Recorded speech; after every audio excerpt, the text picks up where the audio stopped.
What up, everyone? This is LeetCode 977, squares of a sorted array. So we're given an integer array num sorted in non-descending order. Return an array of the squares of each number sorted in non-decreasing order. So we have an array that's sorted, right? And when we square them, as you can see, they're not sorted anymore. So we have to return this, but sorted. Now, we can just square this and use a sorting function and sort this, but that's really trivial, right? So that they're basically asking us if we can find a solution that's not trivial.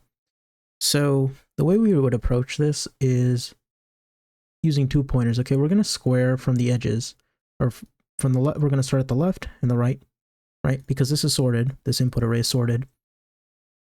And so when we square this 4, when we square this 10, is this 4 always going to be... Well, here's the thing. When we square these, we basically have to account for which number is larger, right? We don't care which number is smaller because there could be a number in between that's always going to be smaller, right? So that's not useful. But we do care which one's larger because in between, we'll never have a number that's larger than either this number squared or this number squared. So we only care about which number is bigger, okay? So that's really kind of the trick that you're supposed to realize about squaring these numbers when they're sorted, okay? So we're going to say, I got to make sure I reset this so my lines are actually aligned. Otherwise, I'm going to get a weird error. So we're going to say, we're going to start at the 0th index, right? That's the left pointer. Right pointer is going to start at the last index. And let's make an array. Okay, we'll call it answer. So we're going to say while left is less than or equal to r, the left number is going to be nums of L times nums of L. And I'm just going to rewrite this as nums of L to the power of 2, right? Same thing, but just making it a little bit shorter. To the power of nums of R to the power of 2. And basically, if the left number is greater than the right number, then add the left number to the answer array. Else, we add the right number to the array. Now, we need to make sure we handle our pointers. So if the left number is greater, we're adding the left number, so we increase the left pointer, right? If we're adding the number on the right to the answer, because it's bigger, we need to decrease the right pointer. Okay, and so this should work, but we have to return our array in reverse, right? Because when we're building out our array, we're adding the large number, the next largest number, the next largest number, etc. So we're actually not going to get this array, but we're going to get 100, 16, 9, 1, 0. That's how our array is going to look. So in order to make it sorted, we need to reverse it. Okay, because we're building out our array from highest number to lowest. So that's why we need to reverse it. Now, we can actually do this problem a little bit more cleverly because we can just, we don't have to do the reverse. We can avoid having to actually use this reversal right here, okay? So the way we would do that is, let's set our left pointer, right? Let's set our right pointer, just like we did previously. Except we're going to have an index, okay? And this index is what's going to basically be used to append our largest number at the end of the array rather than at the start, okay? Now our answer array, right? Our answer array,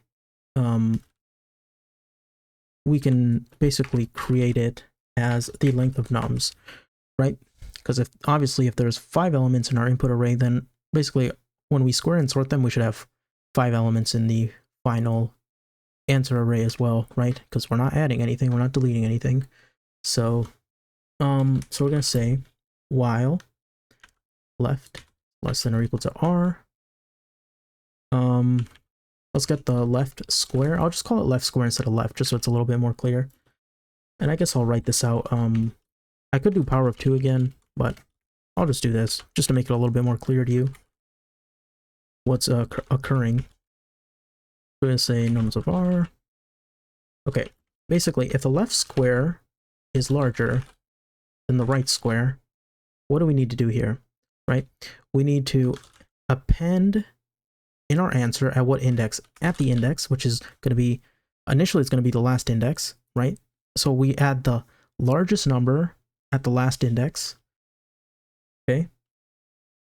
So we add left square at the last index, lower our, or sorry, this is the left square. So, and increase our left pointer. Else, what we're going to do is we're going to append at our index the right square. And we're going to decrease our right pointer. Okay?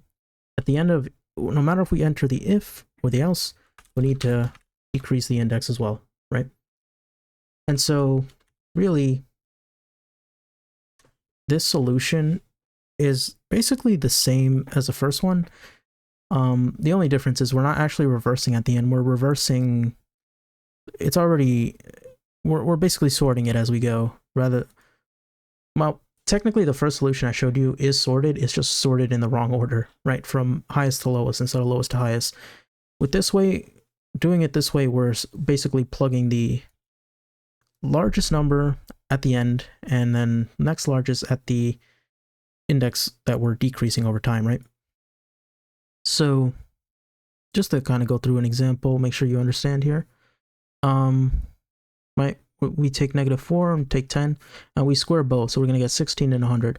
Well, 100 is bigger than 16, so we're going to take 100 and plug it at the end of our answer array. Okay. Now we're going to move the right pointer here to 3, so we're going to square this -4 and this 3, and we're going to get 16 and we're going to get 3. 16 is larger than 9, so we plug the 16 in here, etc. I think you kind of get the idea. By the way, some people have mentioned this, and it is probably a little bit more efficient, I would assume, because you're not actually doing a calculation. But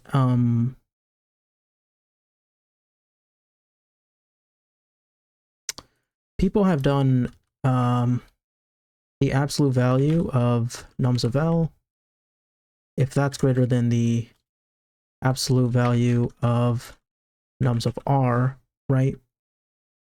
So that you don't actually have to square anything, you just check the absolute values. Oh. Well, we would still have to do, we would still have to square it for the answer. But you would only square it here, right?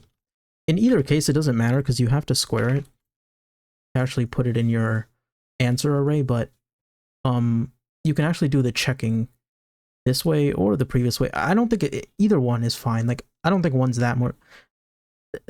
This isn't necessarily more efficient because you still have to do the square, right, to store it in the answer array, but some people have mentioned that you can do it like this. But yeah, it doesn't really matter. You can solve this problem in a variety of ways. Whichever one works for you is fine, honestly, as long as you get kind of the gist of the problem.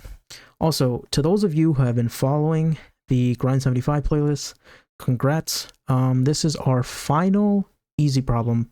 From here on out, only mediums and only hards. So quite a bit of medium problems, honestly, before we reach a hard problem. But yeah, this is the last easy problem. So if you've been following along on the Grind 75 journey, then yeah, pat yourself on the back. Congrats, and I'll see you in the medium problems.